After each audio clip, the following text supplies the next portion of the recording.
Hughes the baker pushed the brush resentfully along the shop floor, sweeping crumbs and dust into the corners of the room.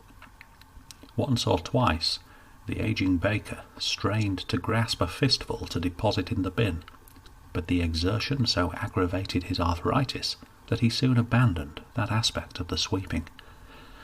"Damn and blast it," he hissed, kicking aside a rotting dog-eared crust, delegating its eradication to the mice which seemed to gnaw their way through the skirting boards, no matter what bait or traps he laid down.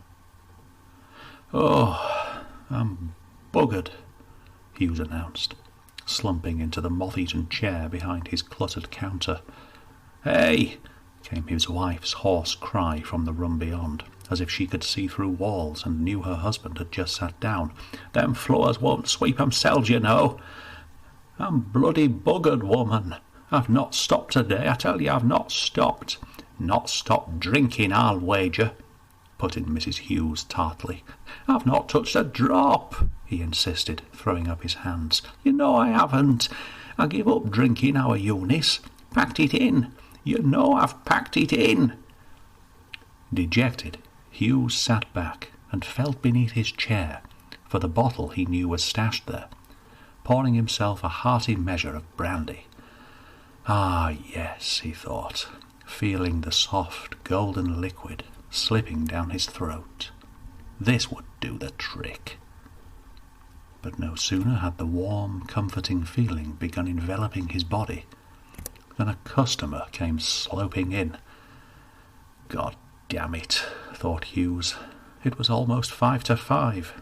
What the blazes could anyone want at 5 to 5 of an evening? "Hey up, you still open?" asked a shaggy-looking man shambling in. He was in his 50s or early 60s, in baggy slacks and a sort of dirty overall, as if he had just stumbled in from a building site. "Only I could do with a loaf of bread. I do like me loaves of bread." And the man lurched towards a shelf, prodding the loaves with his dirty fingers. "Hey, mind out, entreated the baker, hobbling across. "Don't go messing 'em all up. Now, which one do you want?"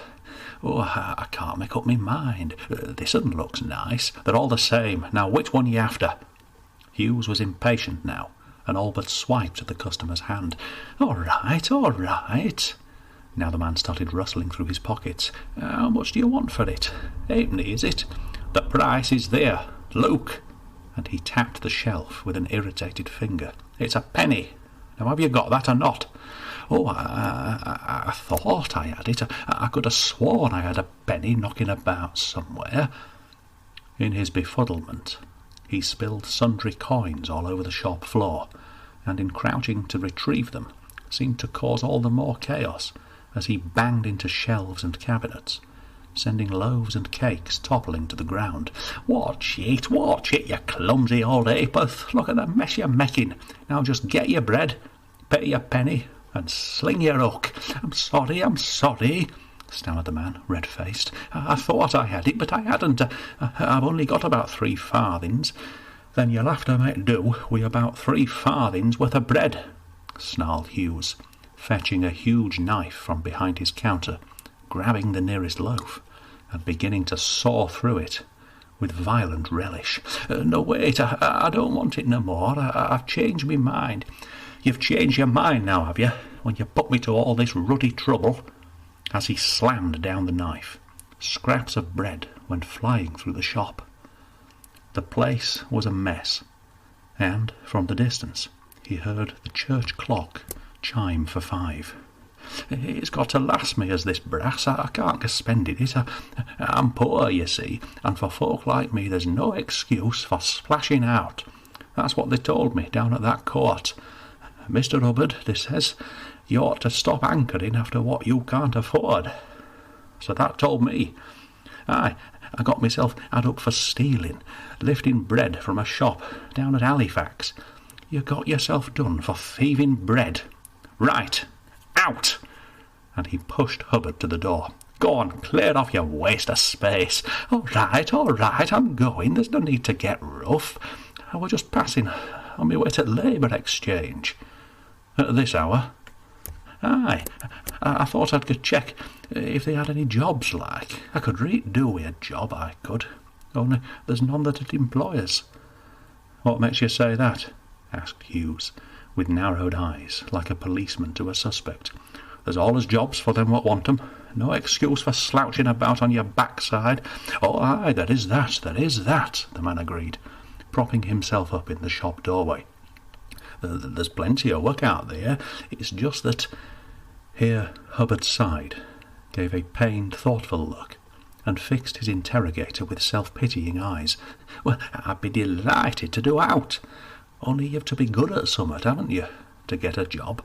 Choose what you do. It's going to need some sort of skill, isn't it? Even if it's sweeping streets.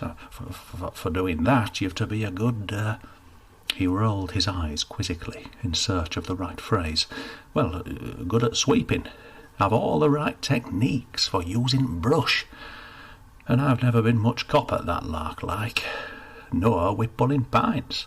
And for that job, well, it takes a bloke or a lass what knows how to pull the old pints like. And as for me, well, I just couldn't get the hang of it, I couldn't. I had a spell of it down at the King's Arms. Give it me best shot. I really tried to learn the ropes. But with me behind the pumps, there were more beer on the floor than in them pint pots. So it wasn't long afore I got me marching orders. Then there's window cleaning. I've allers fancied that. Only to be an half-decent window cleaner, well, you've to be a dab hand at cleaning windows. Aye, that's it, aye. And, well, I just don't seem to be able to master the technique. I've tried on my own windows, but I made such a mess of it that blasted things looked dirtier after I'd scrubbed them than they did before. And, well, it's fair to say, Mr. He glanced at the sign above the door. "Mr. Hughes, it's fair to say that I've never quite found the sort of job that'd be good for a bloke like me." He grew wistful, gazing at the ceiling, as if to some far-off, dim-remembered happy past. Mr. Hughes, the times I used to run into that old school-teacher of mine, Mr. Tukes, when he was walking home from school and I'd be sat on stile watching world go by. 'Afternoon, Geoffrey,' he'd say. 'Have you got a job yet?' And I'd say, 'No, Mr. Tukes.' I still call him that even when I was in my 40s, and by that time he was limping by on an old stick. I'd say, 'No, Mr. Tukes,' or else, 'Yes, Mr. Tukes, but I'm not very good at it.' And by the time a week was out, I'd have lost it. What can I say? I'm useless, Mr. Hughes. Bloody useless. Whatever I do, I botch it up. I'm good for nothing. I'm a failure in life, who's never put one foot right in all these years that I've been plodding about this earth." "What happened it's time you called it quits then, eh? If you've not found out what you can do, I mean, you said yourself you've failed. Bob myself off, you mean? I'd only go and make a damned mess of that and all. I can't do no right, I can't. Only I can't help but thinking that if I could just somehow find a job I enjoyed for once, then I could easily clean up my act, make it all worthwhile. Aye, if only I could find one." "Well, you'll have to go get looking, won't you?" The shopkeeper's tone had softened now, as the pathetic Geoffrey seemed unthreatening in his eyes. But he remained eager to show him the door and reclaim his solitude. "Well, don't look at me like that. I'm just saying you ought to go and find a job. And you'll not do that by loitering round here, will you?" Downcast, the other shook his head. "So it's high time you left me to it. Now mind how you go." "Aye, much obliged to you, Mr. Hughes." Just at this moment of calm, a shrill voice tore through the stuffy silence of the baker's shop, as Hughes's wife appeared, supported by a rickety walking stick, at the doorway to the parlour. "You heard him, you lazy lump. Now bugger off." There was no arguing with Mrs. Hughes, whose apron and rollers may have lent the impression of harmless domesticity, but whose sharp tone and accusatory stare suggested a feral temper and sent the newcomer lurching into the night.